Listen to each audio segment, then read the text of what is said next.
Seat पर polling जारी है। Supreme court Islamabad principal seat पर 678 वुकला अपना हक रायदही इस्तेमाल करेंगे। इस हवाले से मजीद जान लेते हैं बोल न्यूज़ के नुमाइंदे तैयब बलोच से। तैयब बताइए।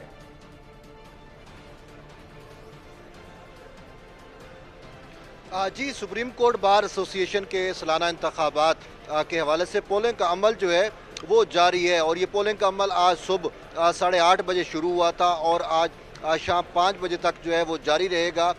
इस्लामाबाद के अंदर रहने वाले वकला जो हैं वो अपना हक रहदही जो है वो इस्लामाबाद प्रिंसिपल सीट पर जो है वो इस्तेमाल कर रहे हैं, जबकि मुल्क भर में जो है वो सुप्रीम कोर्ट बार एसोसिएशन के इंतखाबात के लिए 12 पोलिंग स्टेशन बनाए गए हैं और तकरीबन 3757 वकला जो हैं वो आज अपना हक रहदही इस्तेमाल कर रहे हैं। और इस सवाल से सुप्रीम कोर्ट बार एसोसिएशन के सदर, सेक्रेटरी और जनरल सेक्रेटरी, एडिशनल सेक्रेटरी के का जो है वो चुनाव होना है।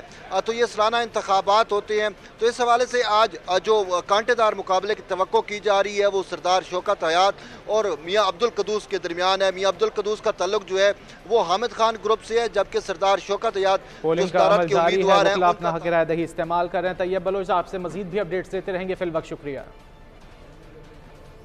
आगे बढ़ें और खबर दें कि हुकूमत ने गैस बहुत महंगी कर दी। घरेलू साफी